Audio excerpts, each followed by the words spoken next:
제목은 막벨라입니다. 헤브론 땅에 있는 막벨라라고 하는 땅에 굴이 하나 있는데 아브라함이 그 굴을 돈을 주고 이제 구입을 합니다. 23장 전체가 이제 그 내용입니다. 그 굴을 구입한 이유는 사라가 죽어서 이제 장사를 지내려고 굴을 구입을 합니다. 지난 22장에서는 우리가 잘 아는 모리아 산에 아들 이삭을 데리고 가서 번제를 드리려고 했던 그 내용을 살펴보았고, 그래서 하나님께서 이삭의 몸에 손대지 마라 하고 다 제물을 미리 준비해 놓으셨고, 그 숫 양을 가져다가 제사를 드리게 하셨고, 그 땅 이름을 뭐라고 했다고요? 여호와 이레라고 불렀습니다. 그러면서 하나님께서 다시 한번 여호와 이레 사건 직후에 아브라함에게 다시 나타나셔서 아브라함이 복을 받을 것이라는 확실한 증거를 다시 한번 확인을, 그 약속을 확인시켜 주시는데, 여기에는 아브라함이 어떠한 믿음이기 때문에 하나님이 그걸 귀하게 보셨다, 이런 내용도 나와 있습니다. 한번 읽어보고 오늘 말씀으로 넘어가겠습니다. 22장 16절입니다. 이르시되, 이렇게 시작합니다. 22장 16절. 여호와께서 이르시기를 내가 나를 가리켜 맹세하노니, 틀림없다 이 말씀입니다. 여호와께서 스스로를 가리켜 맹세한다라는 표현은 하나님께서 반드시 이렇게 하겠다는 뜻입니다. 내가 이같이 행하여 내 아들 독자도 아끼지 아니하였은즉 내가 내게 큰 복을 주고 내 씨가 크게 번성하여 하늘의 별과 같고 바닷가의 모래와 같게 하리니 내 씨가 그 대적의 성문을 차지하리라. 또 내 씨로 말미암아 천하 만민이 복을 받으리니 이는 내가 나의 말을 준행하였음이니라 하셨다 하니라. 네가 아들 독자도 아끼지 아니하고 하나님께 바칠 마음을 먹었는데, 실제로 바친 건 아니지만 하나님이 중지시키셨지만, 그런 마음을 하나님이 어찌 이뻐하지 않고 어찌 복을 주지 않을 수가 있겠느냐, 이렇게 말씀하셨습니다. 여기서는 아들을 번제로 바치라라는 상징적인 이제 명령, 정말 힘든 명령이지만 상징적인 명령으로 아브라함에게 주셨지만, 사실 오늘 우리도 자녀를 하나님께 바치라 하는 명령을 받습니다. 내 힘으로 내가 세상적인 방법으로 어떻게 잘 되라, 이렇게 키우겠다고 마음 먹어서는 내 뜻대로 잘 안 됩니다. 하나님께 바치는 마음으로 양육하면 하나님께서 그 자녀를 통하여 천하 만민이 복을 받게 하시고 큰 복을 주어 크게 번성하여 하늘의 별과 같게 해주겠다, 하나님 약속하셨습니다. 하나님께 맡겨야 됩니다. 한나가 아들이 없어서 울며 눈물을 흘리며 기도해서 사무엘과 또 그 동생들까지 얻었습니다. 사무엘을 위하여 기도할 때 뭐라 그랬습니까? 이 사무엘 아들 주시면 내가 하나님께 바치겠습니다.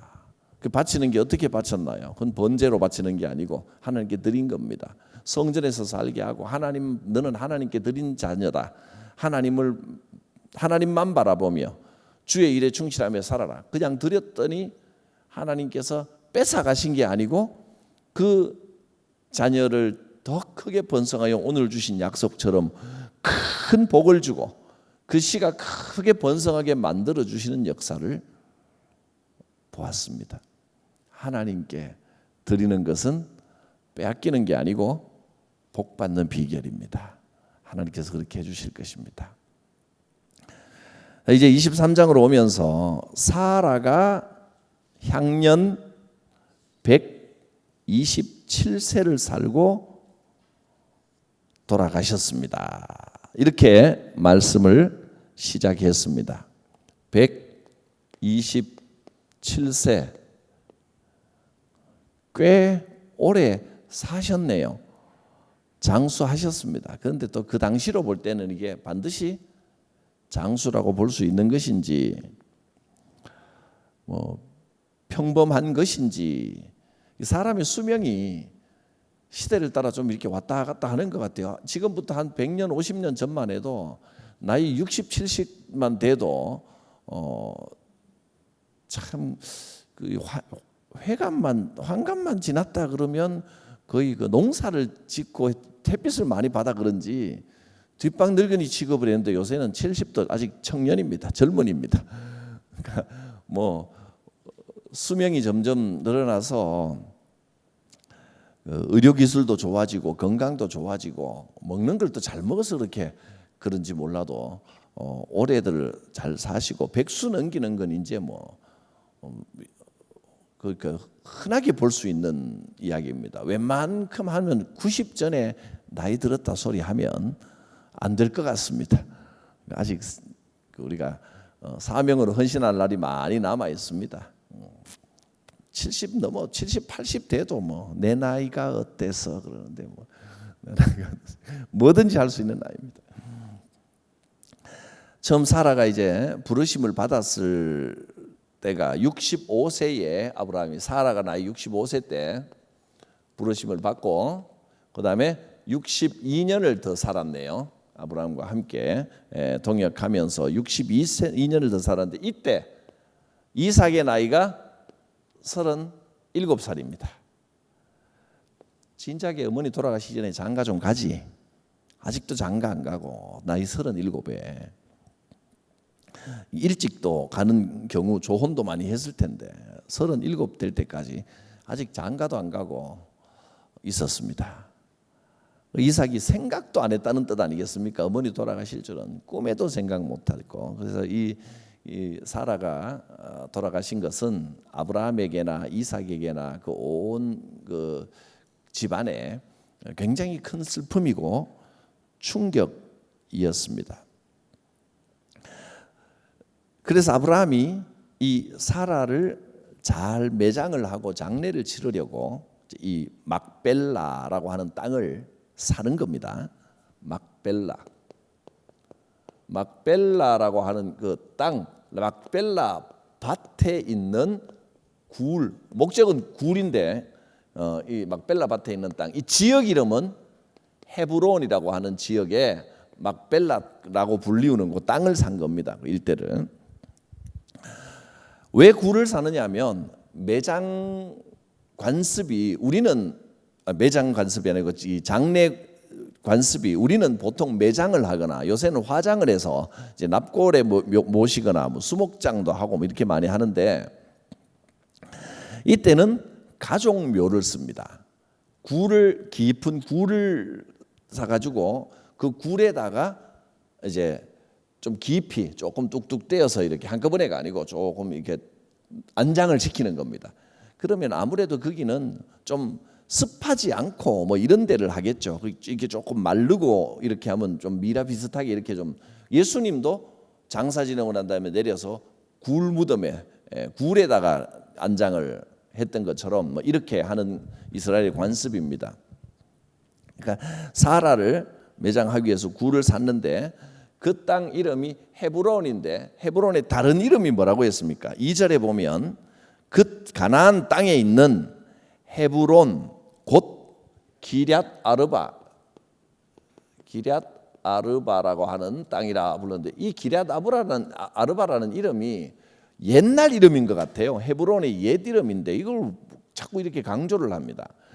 여호수아서에 가면 여호수아서 14장 15절에도 헤브론 땅 옛 이름으로는 기럇 아르바라 이렇게 이걸 꼭 강조를 합니다. 이유 없이 쓸 일은 없단 말이죠. 헤브론 땅이 어떤 의미일까? 이 헤브론이라는 곳이 이때로부터 아브라함이 이곳에 땅을 사서 가족 묘를 사용한 이때로부터 헤브론 지역은 성경에서 또 이스라엘 역사에 아주 의미 있는 지명으로 변화됩니다.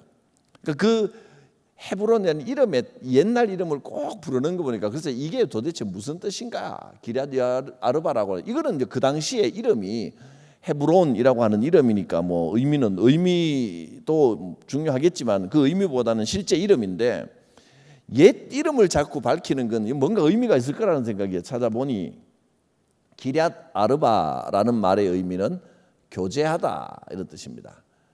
코이노니아. 또 단순히 이렇게 커뮤니케이션을 하는 교제가 아니고 동지가 되는 겁니다. 늘 교제하는 관계가 되는, 그러니까 펠로우십. 우리말로 교제인데 뭐라고 표현해야 될까요? 동지처럼 아주 친밀하게 서로 교제하는 이런 관계, 펠로우십이 되는 겁니다.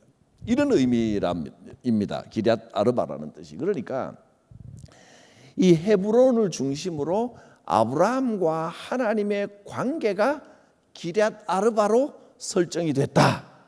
이런 의미라고 볼 수 있는 겁니다. 펠로우십.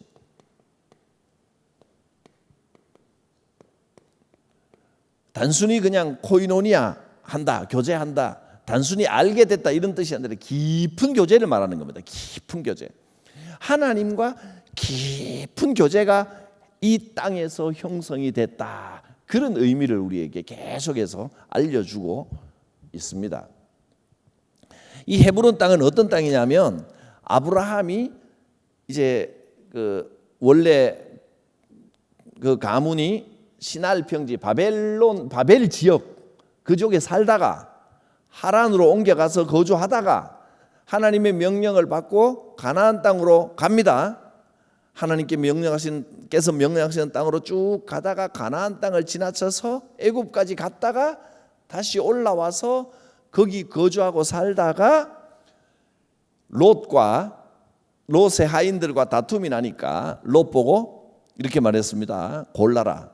우리가 도저히 이렇게 다툼이 나서 안 되니까 영역을 정하자. 네가 좌하면 내가 우하고 네가 우하면 내가 좌하리라. 마음껏 골라라. 롯이 둘러보고 좋아 보이는 땅값 비싸 보이는 땅, 그쪽을 고른 게 어디죠? 소돔입니다. 지난주에 불벼락 떨어졌던 지지난주에 소돔 땅이고, 롯은 이 땅을 골랐고 아브라함은 헤브론을 골랐던 겁니다. 그러니까 이 땅이 본격적으로 하나님께서 아브라함에게 주신 땅이라는 의미가 된 겁니다.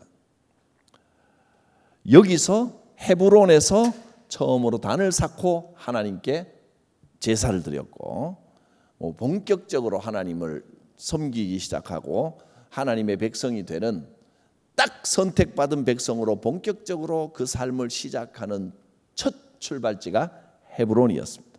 그러니까 헤브론은 말하자면 아브라함에게서는 하나님을 아는 신앙의 뿌리 같은 것입니다.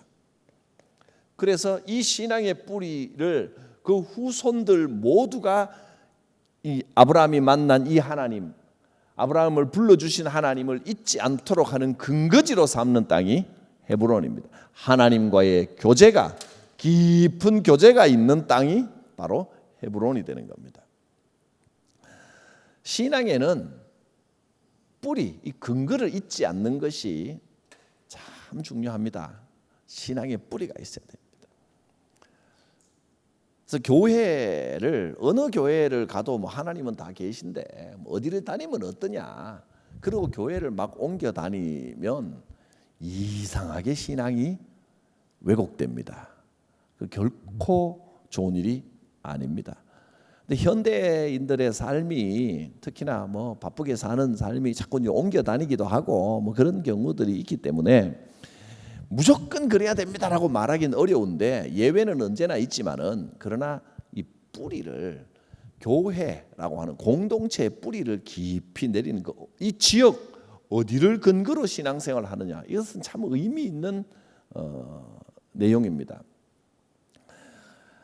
저는 사실 이제 목회를 하려고 준비를 하다 보니까 고등학교를 졸업하고 바로 이제 장신대 서울로 올라와 버렸습니다. 그러니까 어릴 때부터 쭉 신앙생활을 해오던 교회가, 부모님과 가족들이 거기 있으면 이제 1년에 한두 번이라도 가면 꼭 거기 가서 예배를 드릴 텐데, 제가 올라오고 얼마 되지 않아서 저희 부모님이 이제 좋은 뜻으로, 그때 아버님은 안수 집사님이었는데 교회에서 저희 아버님이 교회 일을 굉장히 열심히 합니다.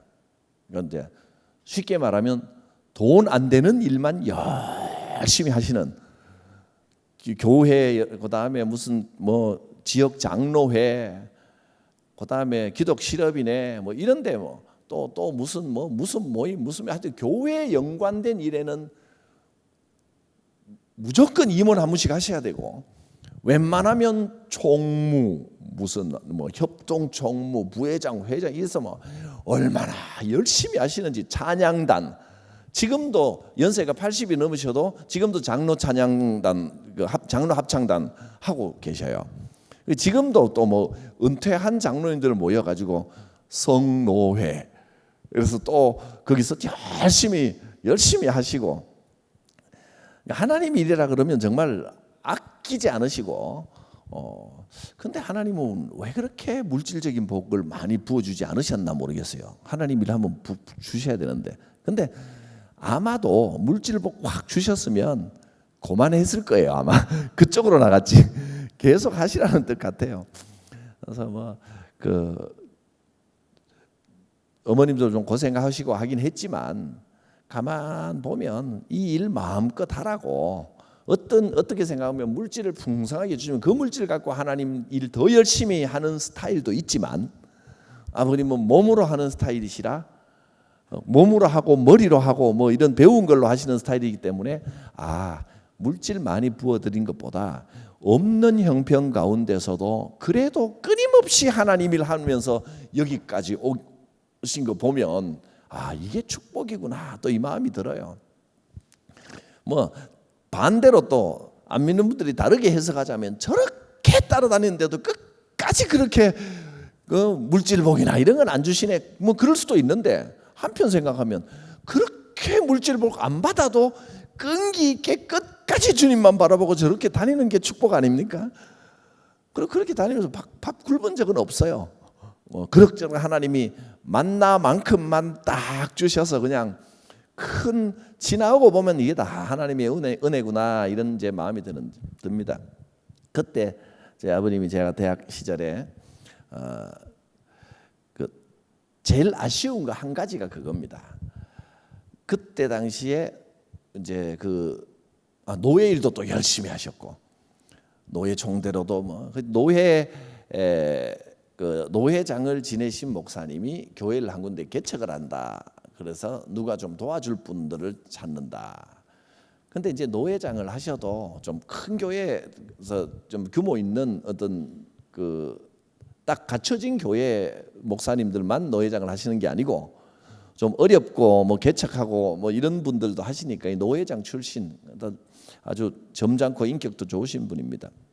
이분이 딱히 목회지가 좀 어렵고 했는데, 노회에서 뭐 노회 창립 몇 주년 기념으로 노회에서 교회를 설립하기로 한 겁니다. 그래서 그 노회장님이 거기 가서 목회를 하시면서 좀 친하니까 힘이 좀 도와줄 분들을 좀 이렇게 찾는데, 제 아버님이 또 의욕에 넘쳐 거기 가서 이제 열심히 도우신 겁니다.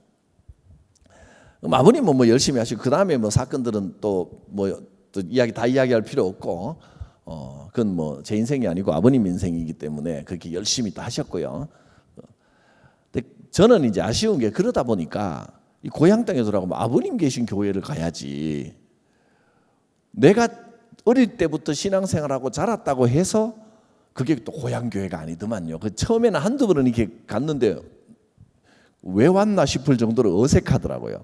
부모님이 계셔야 그게 고향이 되는 거지. 이게 이제 부모님이 섬기시는 교회와 내가 자라온 교회가 나눠져 버린 겁니다.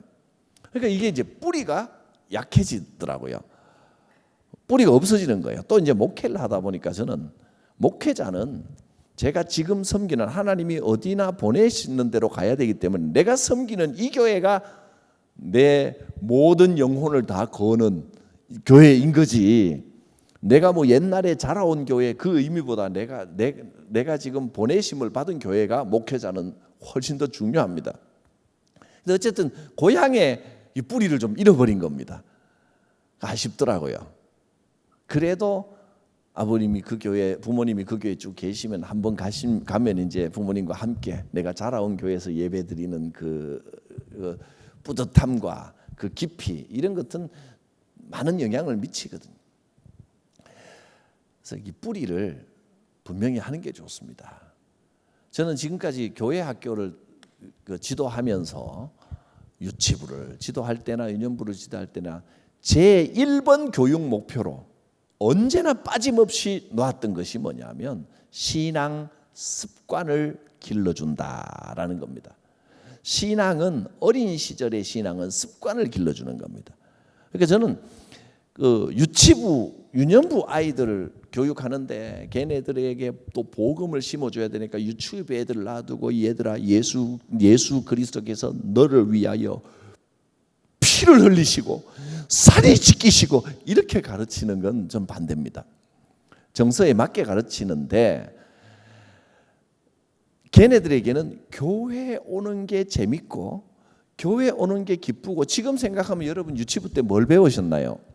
그때 가르쳐줘서 들려줬던 것들이 기억에 남는 게 아니고 즐겁게 교회에 가서 선생님을 만나고 뛰고 찬양하고 노래 부르고 했던 게 남는 거란 말이죠. 그게 신앙 습관이거든요. 우리를 붙들어주는 건 신앙의 습관입니다. 특히나 연령층이 어린 연령층의 교육부서일수록 교회 오는 게 재밌어야 됩니다. 교회 오는 게 재밌으려면 교회가 시설이 대단히 무슨 좋아서 뭐 키즈 카페처럼 이렇게 해놓을 수는 없잖아요. 거기에 대하면 조금 못할 수도 있지만 실은 아이들은 뭘 보고 제일 좋아하느냐면 선생님이 좋으면 교회가 좋아집니다. 아이들이 좋아하는 선생님이 돼야 됩니다. 그 선생님이 이 아이한테는 예수님을 대신하는 겁니다. 아이들이 선생님을 좋아하려면 어떻게 해야 될까요? 잘생겨져야 할까요? 이뻐져야 할까요? 그건 불가능하잖아요. 아니, 불가능하다는 게 이뻐질 수 없다는 게 아니고 이미 이쁘다는 뜻입니다. 큰일 날 뻔했네. 내가 뭔가를 외부형적인 조건을 갖추어서 되는 것도 아니고 그렇다고 맛있는 거 많이 사주고 하면 될까요? 그것도 좋아할 수 있는 조건 중에 하나인데 그 한두 번이지. 맨날 사주면 이제 얻어먹는 걸 당연한 걸로 알아요. 선생님은 사주는 게 당연한 어느 날 한 주 안 사주면 왜 안 사줘요? 따집니다. 그러니까 그거는 내가 가진 게 많아서 많이 베풀겠다라는 선한 마음으로 하면 아이들이 더 좋아하는데 도움은 더 되고 분위기가 더 좋을 수 있지만 그걸로 하려고 해서는 실패할 수밖에 없습니다.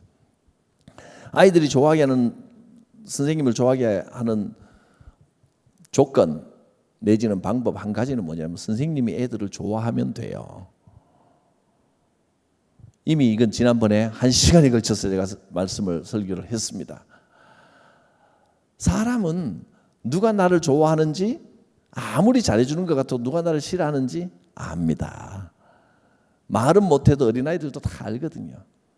그러니까 교회가 아이들을 좋아하고 따뜻하게 품어주면 아이들은 교회를 고향처럼 느낍니다. 신앙 습관을 만들어줘야 되고요.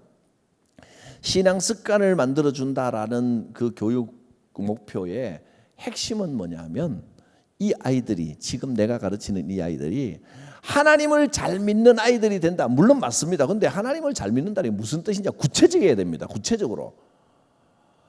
어떻게 되는 게 하나님의 좋은 일꾼이 되는 거냐 하면 이 아이들이 다른 데 가서가 아니고 이 교회에 집사가 되고 권사가 되고 장로가 돼야 됩니다. 그게 좋은 교육 목표입니다. 열심히 신앙생활 잘 가르쳐 놓으면 마음이 막 뜨거워져서 전부 딴 교회 가버리고 배우긴 여기서 배우고 딴 데 가서 열심히 헌신하고 그래도 나쁠 건 없지만 그런 방향으로 교육을 하면 아이들 제대로 못 잡습니다. 다 흩어집니다. 이 아이들은 우리 교회에 장로가 되고 권사가 되고 그 꿈을 자꾸 심어줘야 돼요. 그게 올바른 교육이라고 올바른 일꾼으로 양성하는 것이라고 믿습니다. 교회 신앙생활 하는데도 이 교회의 뿌리가 참 귀합니다. 웬만하면 어지간히 상처받아도 떠나지 마세요. 딴 데 가지 마세요. 왜냐하면 원래 뭐든지 남의 떡이 커 보이기 때문에 옆 교회가 좋아 보이거든요. 근데 들어가 보면 거긴 더해요. 우리만 이렇게 괴로운 일이 있고 저기는 좋아 보이는데 가보면 그 교회 분들이 우리 교회를 부러워하고 있었구나 하는 걸 알게 됩니다. 여기가 내 뿌리다. 그래서 그 뿌리를 한번 잃어버리면 그 뭐 신앙적으로 뭐 이 영적으로 막 뜨겁고 무슨 은사 받고 뭐 대단해가지고 뭐 열매가 대단해도 열매가 아무리 많이 열려도 뿌리가 얕으면 한 해로 끝나버립니다. 그 다음에 죽어버립니다. 나무 몸통이 아무리 커도 뿌리가 얕으면 죽어버립니다. 교회의 뿌리를 지키는 게 귀한 일입니다. 혹시나 이제 뭐 직장 문제나 이런 것 때문에 또 멀리 가셔야 될 분들은 상황이 또 그러니까 그건 뭐 그때 상황마다 또 다르지만은 저는 이런 경우가 있었습니다. 지난번 있던 대구에 있던 교회에서 안수 집사님 한 분이 이제 다른 지방으로 거기 시간이 한 2시간 가량 걸리는데 뭐라 그래야 될까요? 회사가 그 지부를 뭐 이렇게 해서 파송 형식으로 부부가 거기 가서 있고 그 아들들은 그 대구 쪽에 있고 그래서 거기 가서 고민을 하시는 거예요. 목사님 어떻게 하면 좋을까요? 왔다 갔다 주일 예배를 본교회 와야 될까요? 어떻게 할까? 앞으로 어떻게 될 것 같습니까? 잘은 모르겠는데 한 3년 정도 대강 한 3년 정도 거기 있다가 돌아오지 않을까 생각이 됩니다. 본교회 계속 나와야 될까요? 2시간씩 걸려서 차 몰고 아침에 주일날 왔다가 또 갔다가 어떻게 합니까? 근데 이분들은 그렇게 할 수 있는 분들이에요. 하겠다고 작정하시고 조금 이제 어쩌다가 보통 한 시간 이내 걸리는데 좀 막혀서 2시간 걸리고 이런 거는 뭐 또 힘들어도 그럴 수 있대. 이거 기본 2시간이에요. 2시간 이상이에요. 그러니까 주일날 또 뭐 이렇게 달려오면 뭐 막히게 하겠습니까? 그냥 오겠습니다라고 하는 걸 제가 그분들께 그랬어요. 참 이 부부가 귀한 일꾼들인데 교사도 하고 찬양대도 하고 또 뭐 여전대도 열심히 섬기고 이런 분들인데 만일에 본교회를 오면 2시간 왔다가 예배 드리고 또 2시간 가고 이러면 섬기는 일들을 제대로 할 수가 없을 것 같아요. 딱 예배만 드리지.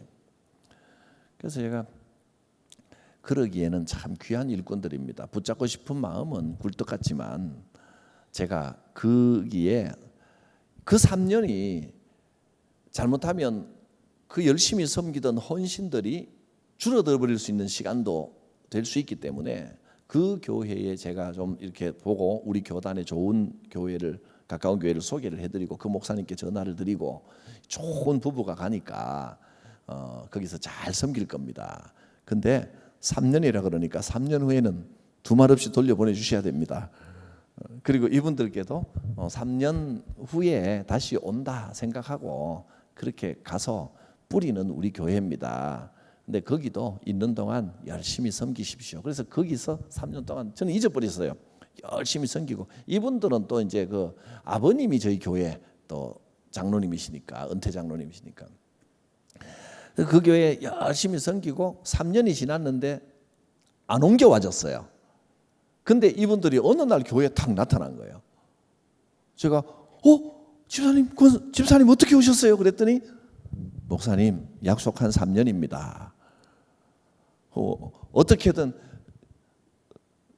3년이 지났기 때문에 아직은 그 직장생활 문제가 해결이 안 됐지만 하나님이 해결해 주실 줄 믿고 약속했으니 나는 일단 오겠습니다. 그런데 오라 그래야지 목사가 가라 그러겠어요. 참 귀한 마음입니다. 감사합니다. 그런데 불과 그렇게 오고 난 다음에 3개월이 채 안 돼서 다시 옮겨 오셨어요. 저는 날짜를 기를 못하는데 그분은 날짜 계산했다가 어떻게 그 목사님께는 어떻게 했어요? 목사님 찾아가서 목사님 약속한 3년이 만 3년이 지났습니다. 그랬더니 그 목사님 좀 섭섭했을 거예요. 어쩜 그렇게 계산하고 탁 있다가 마치 말이지 선녀 날개 옷 입고 훅 떠나버리는 것처럼 이렇게 많은 교사도 하고 찬양대도 하고 그래서 딱 오느냐. 근데 그 목사님은 서운했더라도 정말 귀한 일입니다. 내 신앙의 뿌리가 어디다라고 하는 걸 분명히 인식하고 있는 겁니다. 그리고 여러분이 지금 서울에서 우리 교회에서 신앙생활 하시는 분도 있겠지만은 지방이나 이제 시골에서 신앙생활 하다가 서울로 옮겨오신 분들도 지방에 내가 신앙을 하나님을 깊이 만나고 기도했고 내가 신앙생활 하던 그 고향의 뿌리를 잊어서는 안 됩니다. 여기도 뿌리지만 거기도 뿌리입니다. 그 뿌리가 참 귀하다는 겁니다. 그래서 아브라함은 이 헤브론이라는 곳을 온 가문의 이제 믿음의 신앙의 근거로 삼습니다. 하나님과 교제하는 곳입니다. 하나님과 친밀한 곳입니다. 그리고 그 가문뿐이 아니라 이스라엘 민족 전체에게 의미 있는 귀한 땅이 되는 것입니다. 나중에 이제 다윗이 나라를 세우고 여기를 헤브론을 중심지로 삼게 됩니다. 계속해서 이 헤브론은 의미 있는 곳으로 이제 이 가문과 민족의 뿌리로 이렇게 진행이 됩니다. 이걸 보면서 우리도 신앙의 뿌리를 분명하게 해야겠구나 이런 생각을 합니다. 헤브론은 이 신앙의 뿌리가 왜 중요하냐면 첫째로 여기에는 하나님의 약속이 담겨 있습니다. 그리고 후손에게 주실 축복의 의미가 헤브론에 있습니다. 또 오늘 보면 4절을 보면 나는 당신들 중에서 나그네요 거류하는 자이니 나그네요 거류민이라고 말했습니다. 이걸 보니까 가만히 있어봐. 헤브론이 진짜 이 아브라함의 고향이 아니네.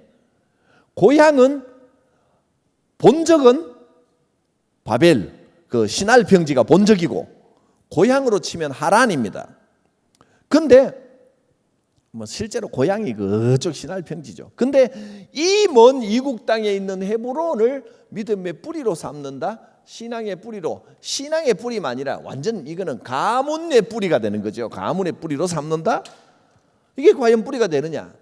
아브라함은 이렇게 고백합니다. 여기는 나는 거류민이요 나그네입니다. 그 신할 평지도 내 진짜 뿌리, 진짜 고향이 아니라는 겁니다. 진짜 고향은 어디입니까? 본향입니다. 본향. 하나님 계신 영원한 본향이 내 진짜 고향이고 이 본향이 표현되는 하나님과 함께하는 내 신앙의 근거가 되는 신앙의 뿌리, 신앙의 근거가 되는 이곳이 진짜 이 가문에 깊이 있는 뿌리가 되는 겁니다. 신앙의 근거를 붙드시기를 바랍니다. 오늘 낮에도 그 다른 교회 타교인들이 이제 이 수요일 날만 말씀 들으러 몇 분이 오셨던데 다른 교회 등록하고 여기 오신 분들은 뿌리가 그쪽이니까 그 말씀 들으러 왔을 때는 아멘하고 말씀 들으면 됩니다. 그리고 이렇게 교인들이 그래요. 이렇게 말씀을 들었는데 은혜를 받았는데 이 교회에 또 이게 와야 등록해야 되는 거 아닌가? 그런 마음 미리 가지지 마십시오. 하나님 주시면 할 수 없고 그런 전혀 부담 가질 거 없고 또 어떤 분들은 내가 새벽마다 와서 이 교회 와서 이제 멀리 교회가 있어 새벽기도 오시는 분들이 미안해 가지고 강단에 헌금을 예물을 바치시는 분들이 가끔 있습니다. 근데 여러분 분명히 기억하실 것은 헌금은 미안해서 바치는 거 아닙니다.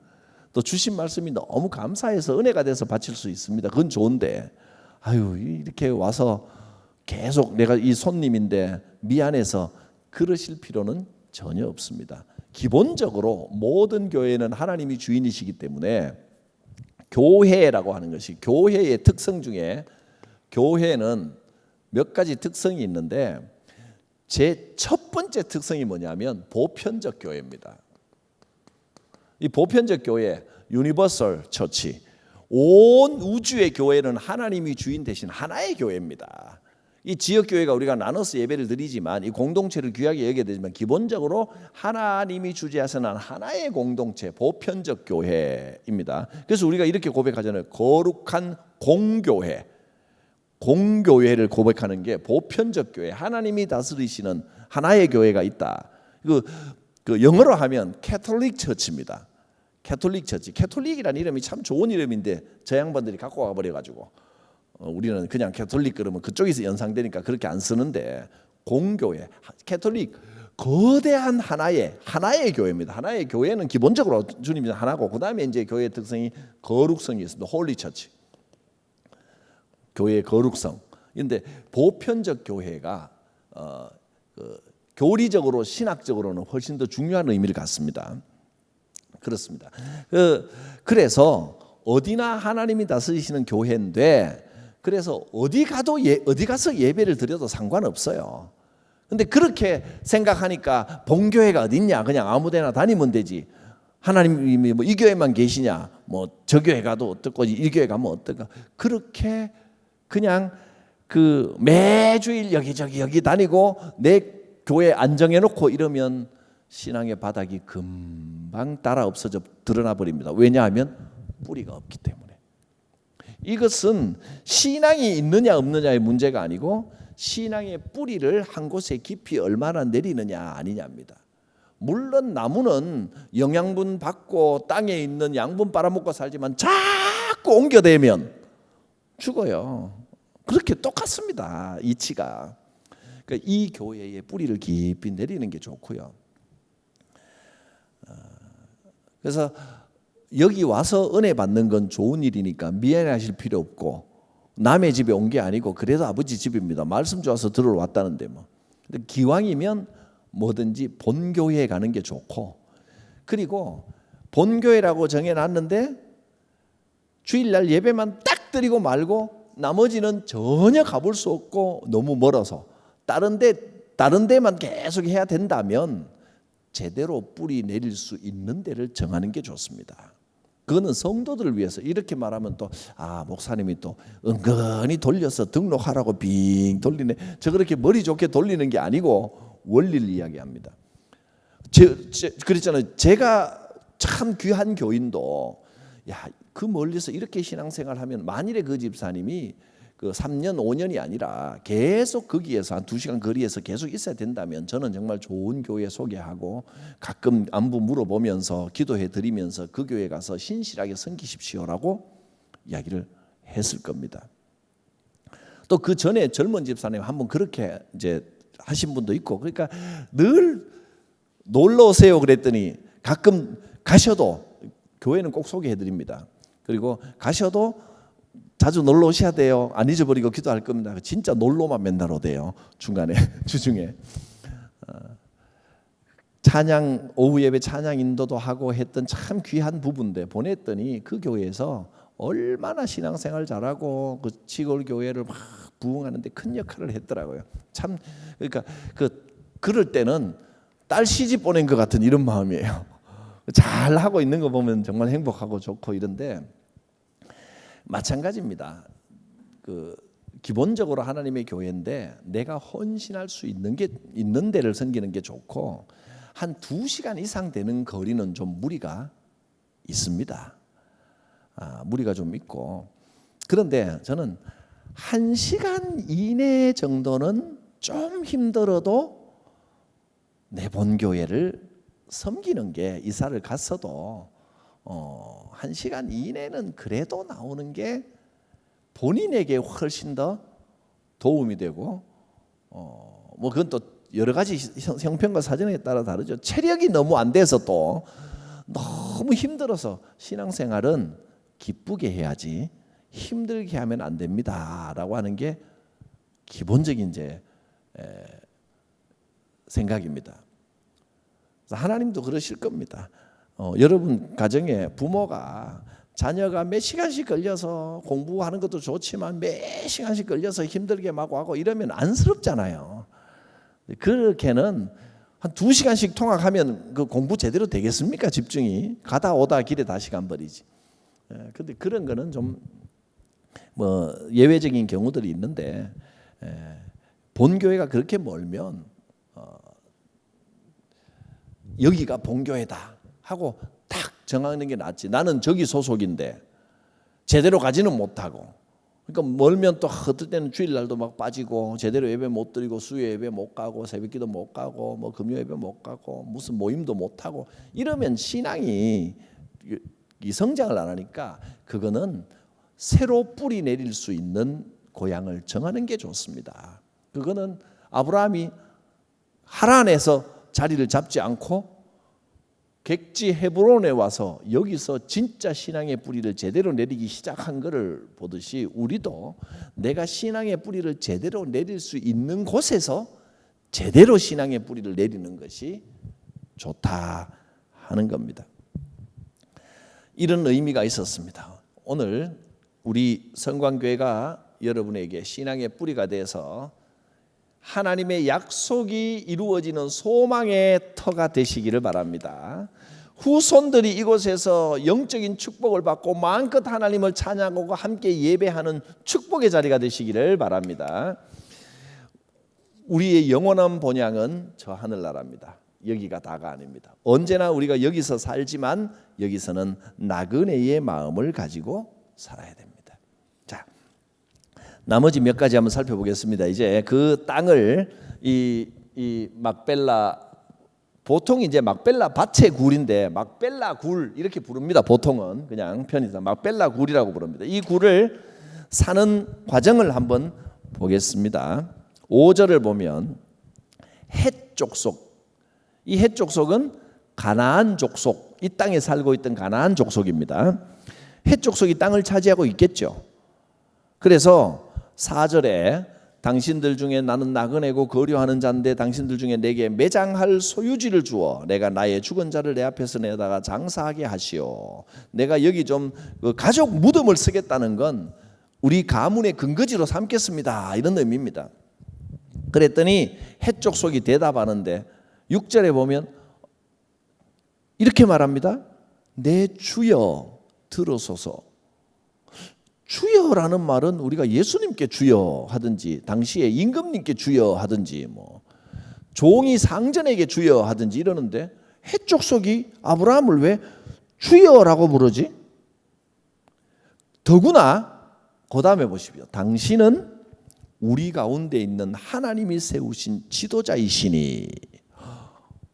감동적인 이야기입니다. 아브라함을 통하여 가나안 족속들이 하나님을 어느 정도 인정하게 되고, 야, 저 사람은 정말 지도자 잡다, 존경할 만한 사람이다, 저 사람은 정말 귀한 분이다, 이렇게 그 지역에서 이미 아브라함이 인정을 받았다는 겁니다. 당신은 하나님이 세우신 우리 지도자나 마찬가지인 사람입니다.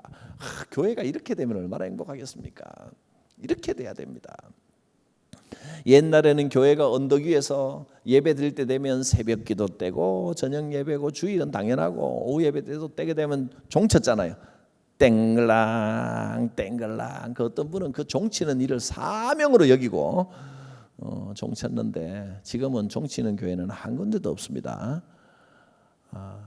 전국에 찾아보면 한두 군데 있을지는 몰라도 종이 전부 녹슬어 있습니다. 그래서 종으로 안 하고 70년대 후반 80년대쯤에 70년대 후반쯤부터 이제 교회 종보다는 스피커를 달아놓고 오르간 소리로 차임이 울리기 시작했습니다. 종 대신 그 시간에 항상 울렸습니다. 그러면 그 소리 들으면 이제 예배 30분 전에 울리면 그때 이제 성경책 하고 옷 입고 이제 교회 가면 딱 되는 그런 때였는데 지금은 차임 울리는 교회도 한 군데도 없습니다. 하고 싶어도 못합니다. 민원 들어갑니다.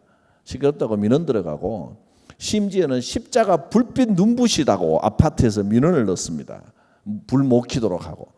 이런 시대가 됐습니다. 뭐 시대가 그러니 그럴 수도 있다 그렇지만 참 과거가 그립습니다. 옛날에 그 영광이. 종을 땡글랑 땡글랑 치면 모두가 마음의 평화를 누리고 야 좋다 이런 때가 참 그리운데 뭐 지금은 시대가 그러니 어쩔 수 없는 부분도 있지만 그렇게 교회가 마음으로 존경받는 그런 날이 왔으면 좋겠습니다. 아브라함이 이 헷 족속들에게 인정받고 존경받듯이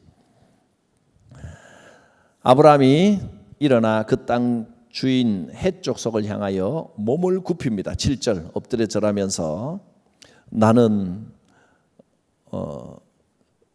나로 나의 죽은 자를 내 앞에서 내어다가 장사하게 하는 일이 당신들의 뜻일진데 내 말을 듣고 나를 위하여 소할의 아들 에브론에게 구하여. 이는 아마 이 정치적 지도자인 것 같습니다.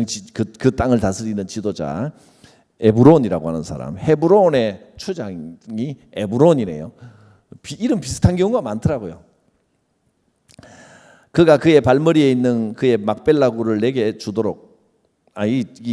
그 추장이나 뭐 지도자라기보다는 그 땅의 직접 주인, 그러니까 뭐 세도가 대단한 세도가였겠죠. 충분한 대가를 받고 그 굴을 내게 주어 당신들 중에서 매장할 소유주가 되게 하기를 원하노라 이렇게 말했더니 에글론이 이제 앞으로 나옵니다. 해 족속 중에 에글론이라는 그 땅 주인이 말하기를 11절 내 주여. 이 사람도 아브라함을 존경합니다. 예?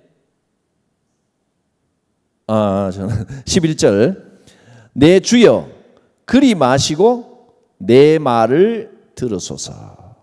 내가 그 밭을 당신에게 드리고 무상으로 주겠답니다. 그 속에 있는 굴도 내가 당신에게 드리고 내 동족 앞에서 당신에게 드리오니 당신의 죽은 자를 장사하소서. 그냥 드리겠다는 겁니다. 교회가 한다 그러면 그냥 하십시오. 뭐든지 다 내주면 얼마나 좋습니까?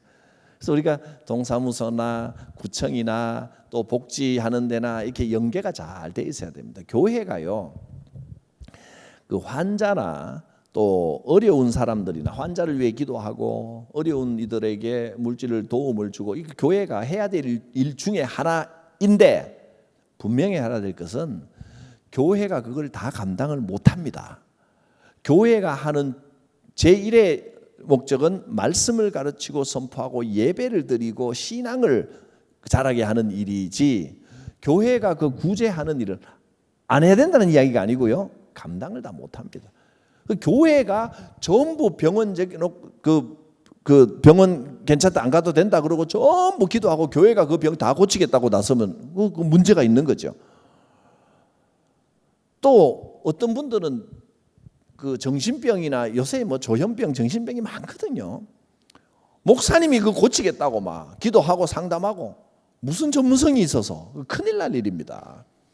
신앙 상담하는 데까지 하고 전문가를 연결시켜서 계속 관심을 가지고 기도해 주는 일이 교회가 할 일이지 교회가 전부 그거 다 고치겠다 그러고 암 환자, 불치병 환자 뭐 전부 우리 교회로 오라. 이거 심각한 문제가 되는 겁니다. 그건 성경적이지도 않고 잘못하고 있는 겁니다. 그리고 밥 굶는 사람, 뭐 갈 데 없는 사람, 배고픈 사람, 돈 없는 사람 전부 우리 교회로 오라. 우리 교회가 다 하겠다. 이거 잘못된 일입니다. 그 심각한 문제입니다. 그러니까 거기는 복지과하고 잘 연결해 주는 일을 우리가 좀 해야 되기 때문에 이 지역을 맡고 있는 구청이나 동사무소나 여기하고도 좀 파악을 하고 있어야 되고 관계도 좀 맺고 있어야 되고요. 교회가 전부를 다 커버할 수는 없거든요. 우리가 할 수 있는 바만큼 하고 급한 대로 우선 이룰 수는 있습니다. 제가 와서 올 한 몇 개월 동안에 저녁에 사무실에 있으면 전화가 와요. 교회로. 간사도 없고 아무도 없으니까 내가 전화를 받으면 누구 집사인데 문 좀 열어주십시오.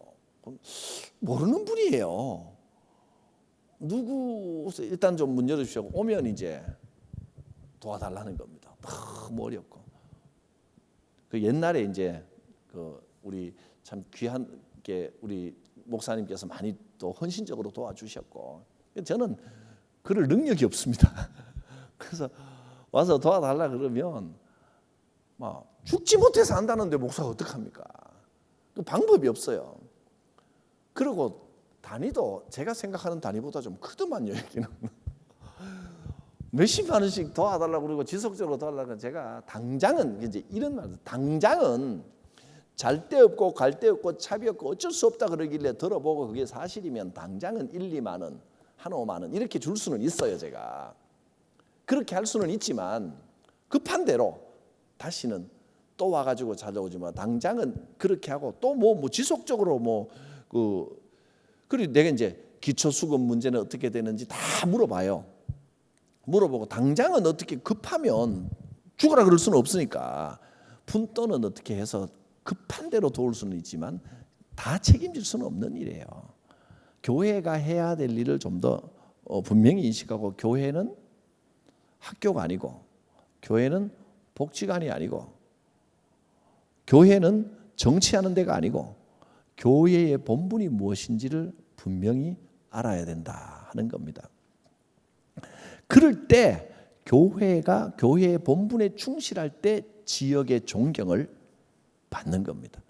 제가 지난번 있던 교회에서 이제 구제비를 가지고 어떻게 할까 하다가 동네에 우리 교회에 나오시는 분들 말고 정말 어려운 분들을 정책을 좀 세워서 규정을 세워서 좀 도와주자 싶어서 동사무소 가서 제가 이제 어려운 분들, 정말 힘든 분들 있느냐고 물어봤더니 없어요. 다 동사무소 복지 정책으로 다 하고 있고, 오히려 묻더라고요. 그 사각지대에 있는 분을 교회가 좀 알려달라고, 그럼 우리가 좀 도우러 가겠다고 거꾸로 그렇게 이야기를 하더라고요. 기본적으로 우리나라가 밥 굶어서 죽을 일은 없어야 되는데, 얼마 전에도 한번 있었더만요. 그 북에서 오신 분들이 안타깝더라고요. 근데 그런 거를 이제 교회가 잘 살피고 정말 빈틈이 없는가, 이런 것들은 좀 우리가 정보망을 가지고 있으면 해주면 더 좋죠. 아무튼 그렇습니다. 그래서 무상으로 이 땅을 드리겠습니다. 그랬더니 아브라함이 또 뭐라 그러냐면, 다시 전체 백성 앞에 몸을 굽히며 13절에 에브론에게 말합니다. 당신이 합당히 여기면, 그러니까 이제 여기 장사 지내겠다는 게 마음에 좋으면 청하건대 내 말을 들으십시오. 그 밭의 값을 당신에게 치를 테니까 무상으로 주겠다 하지 말고 돈을 받으시오. 내가 나의 죽은 자를 거기 장사하겠습니다. 그랬더니 에브론이 아브라함에게 말하기를, 내 주여, 내 말을 들어서, 참 이 공경하는 어투죠. 땅값은 은 400세겔이나, 한 번 말했다고 당장 또 값을 불러버리네요. 땅값은 은 400세겔이나 그것이 나와 당신 사이에 무슨 문제가 되리까? 당신의 죽은 자를 장사하소서. 이 말은 땅값은 은 400인데 안 줘도 됩니다. 알아서 쓰십시오. 그러면 안 줄 수가 있나? 안 주면 나쁜 거지. 전 대화가 그렇게 됩니다. 에브론이 그렇게 말하니까 아브라함이 에브론의 말을 따라 해족속 모두가 듣는 데서 상인이 통용하는 은 400세겔을 그 자리에서 달아서 에브론에게 줬습니다. 정당한 값을 치렀습니다. 그리고 17절 18절 계약서 도장이 완전히 찍힙니다. 마므레 앞 막벨라에 있는 에브론의 밭, 곧 그 밭과 거기에 속한 굴과 그 밭과 그 주위에 둘린 모든 나무가 성문에 들어온 모든 헷 족속이 다 보는 데서 아브라함의 소유로 확정된지라. 이제 완전히 아브라함 것으로 땅 모든 족속이 다 보는 데서, 둘이만 했다가 무상으로 받았다가 나중에 또 법적인 말썽이 생기면 곤란하고, 돈을 줘도 나중에 나 안 받았다 이러면 또 곤란하고, 그러니까 모든 사람이 보는 데서, 이거는 지금은 아브라함과 헷 족속과 또 이 에브론 이 사람 사이의 관계가 좋으니까 지금은 좋지만, 내 후대 이삭의 아들의 아들 그 다음 때 가서 어떻게 될지 모르는 거니까 모든 족속 앞에서 완전히 이거는 아브라함의 땅이라고 딱 명시를 정확하게 한 겁니다. 그래서 이 헤브론은 완전히 아브라함 가문의 땅입니다라고 하는 걸 확정을 지었다는 겁니다. 뿌리요, 신앙의 근거가 생겼습니다. 자, 여러분 지금까지 뭐 신앙생활 잘 해오셨겠지만 혹시라도 이 신앙의 뿌리, 근거, 저 하늘 본향의 뿌리도 뿌리지만 이 땅에도 내 신앙의 뿌리가 되고 근거가 되는 공동체가 있어야 됩니다. 우리의 육신이 가정이 있어야 되듯이, 가정이 없고 집에 돌아갈 집이 없으면 그냥 맨날 호텔에 먹고 자고 해도 그것도 뭔가 안정이 안 되고 불안한 겁니다. 집이, 가정이 보금자리가 있어야 되듯이 교회도 신앙적인 보금자리가 반드시 있어야 됩니다. 그걸 뭐 쉽게 별것 별로 중요하게 심각하게 생각을 안 하셨다면 오늘 아브라함이 값을 주고 값을 치르고 헤브론을 샀듯이 우리도 이 헤브론이 어디인가를 확인하고 신앙의 뿌리, 신앙의 근거가 되는 땅, 하나님께서 내 자손 대대로 약속하시고 축복하시고 내 이 땅에서의 하늘나라를 바라보는 이 본향의 그림자 같은 곳을 지금 분명히 가지셔야 신앙이 안정되고 건강하게 성장을 할 수가 있는 것입니다. 교회는 그냥 잠깐 가서 뒤에 앉아서 예배만 드리고 오는 데가 아닙니다. 등록 증서만 내놓는 데가 아닙니다. 함께 내 신앙의 뿌리가 되도록 신앙 생활을 해야 되는 거기 때문에 이 뿌리를 회복하셔야 됩니다. 그리고 멀리서 혹시 주일날만 우리 교회, 저는 앞으로도 그렇게 할 겁니다. 주일날만 어쩔 수 예배 드리고 아무것도 못하고 열정은 있는데 못하는 분이 있으면 저는 기도해드리고 제가 관심을 가지면서 신앙생활 잘할 수 있는 대로, 거리가 너무 멀다 하면 보내드리는데 오해하지 마세요. 1시간은 먼 거리 아닙니다. 신앙생활 하기가 정말 힘들 정도면 저는 그렇게 할 마음이 있고요. 저는 또 다른 교인들도 그렇습니다. 멀리서 막 주일날은 힘들게 어렵게 그 교회 가서 드리고 나는 그 교회 교인이다 이러고 등록 안 하고 그런 마음이 이게 안정이 안 된단 말이죠. 또 이런 분들이 있습니다. 오랫동안 한 교회에서 이제 직분 받고 항존직이 됐다는 건 죽을 때까지 그 교회 섬기겠다는 뜻입니다. 기본적으로 예외는 또 있을 수 있지만 항존직은 여기에 성광교회 항존직은 성광교회를 해보돈으로 삼고 뿌리를 여기다가 이제 뼈를 묻는 겁니다. 위임 받았다는 것도 그렇습니다. 여기다 뼈를 묻는 겁니다. 뼈를 묻는 겁니다. 저는 두 가지 마음 다 갖고 있습니다. 사실 옛날 대구 처음 이제 목회할 때는 40대 초반에는요, 제가 목회 잘 했는데 딱 한 가지 내가 지금 생각하니까 그러지 말 걸 실수한 게 있는데, 내가 뭐라냐면 저는 아브라함의 마음을 가지고 목회자가 욕심내지 않고 언제든지 보따리 살 준비를 하고 있겠습니다 이랬거든요. 그게 내 본심대로 들려지지 않고 저 양반은 좀 있으면 떠날 사람이구나 이런 마음을 주는 것 같아요. 내 본심은 그걸 말하는 게 아닌데, 저는 개인적으로 제 목회자로서는 언제든지 하나님이 가라 그러면 갈 준비를 하고 있어야 된다라고 하는 마음은 가지고 있지만, 반면에 위임을 주셨다면 나는 여기서 뼈를 묻는다. 사람에 대해서는 여러분 누가 혹시 나 싫어가지고 목사님 딴 데 가세요 그래도 전 눈도 깜짝 안 할 겁니다. 나 여기서 죽을 겁니다. 여기서 은퇴하고 여기서 죽고 정조사 안 하면 나 밖에 들어 누울 거예요. 안 되면 뭐 저 문 앞에다가 정문 앞에 뭐 개척교회를 하나 내든지 뭐 어쩌겠어요. 그런 마음으로 이 뼈를 묻는다. 이건 내 가족이다. 이 마음으로 해야 된다는 게 항존직이고 또 위임 받았다는 의미고 그랬습니다. 우리 이제 한 가족이거든요. 완전히 한 가족 된 겁니다. 그런 마음으로 지내야 되고, 가끔 이제 이런 경우가 있는데 다른 교회에서 은퇴를 하시고 이제 이쪽으로 오면 건강이 은퇴하고 나면 본교회 또 이제 계속 가는 게 좋은데 건강이 허락지 않아서 못 가고 가까운 교회, 우리 교회 오시는 분들 몇 분 계시거든요. 한진 아파트에서 저기 충현교회에서 신앙생활 하시던 우리 권사님, 이제 그분들은 목사님 저한테 그러더라고, 등록 못하는 거 죄송합니다. 제가 일생을 그 교회에서 항존직으로 일했고 이제 나이 들어 그까지 가기는 어려서 여기 오는데 등록 못하는 거 죄송합니다. 그래서 제가 그랬어요. 어차피 다 하나님 교회인데 등록하셔도 상관없고 안 하셔도 상관없습니다. 사실은 등록하면 뭔가 찜찜한 느낌. 그 불교는 절에 이름 올리지만 우리는 그런 거 아니거든요.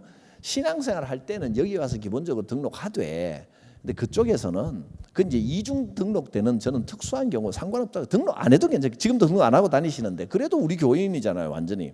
근데 그거는 이제 애매하기 때문에 등록하셔서 정식으로 교인들이 알면 좋잖아. 사정을 알면 되니까. 열람에도 이름이 올라가고 이런 분입니다라고, 그 교회는 이러이러해서 그러니까 장례는 그 교회에서 맡아서 하시면 됩니다. 70에 은퇴하고 지금 나이 연세가 90 넘어 100살 다 되어 20년 이상을 우리 교회를 나오시는데 소속은 그쪽 교회고, 근데 그쪽 교회 아마 아시는 분들도 많이 돌아가시고 잘 많이 없을지도 몰라요. 뭐 다 알고는 계시겠지만. 그러니까 그러면 이 교회 등록해 놓으면 장례는 어떻게 하고, 장례는 본인 원하시는 대로 하면 되지 뭐. 그쪽 목사님 와서 해달라고 하면 그쪽에서 하면 되는 거고, 뭐 저보고 해달라면 하면 되는 거고, 뭐 그게 뭐 문제가 됩니까? 그러면 그거는 얼마든지 그래야 되는데, 중요한 건 그 뭐 어디 등록했느냐 안 했느냐, 내 본교회가 뭐냐, 내 본교회는 어디다, 이렇게 그 형식이고 행정상으로 말하는 게 중요한 게 아니고, 내가 헌신적으로 신앙생활을 할 수 있고 내가 마음 붙일 수 있는 신앙의 뿌리, 신앙의 근거, 그게 헤브론이요 막벨라입니다. 여러분, 값을 치르고서라도 막벨라를 사셔야 됩니다. 그래서 오늘 제목이 우리가 사야 할 땅 막벨라입니다. 사람만 여기 묻힌 게 아니고 온 가족들이 다른 데 가 있다가도 여기가 중심지가 돼서 가문의 이 근거가 되는 겁니다. 기도하겠습니다. 거룩하신 하나님, 오늘도 말씀을 통하여 우리를 깨우쳐 주시니 감사합니다. 아브라함을 통하여 많은 교훈을 얻습니다. 아브라함이 오늘 막벨라 굴을 샀던 것처럼, 그래서 온 가문의 신앙의 뿌리로 삼은 것처럼 우리도 신앙의 뿌리, 흔들림 없는 신앙의 근거를 얻게 하여 주옵소서. 예수님 이름으로 기도드립니다. 아멘.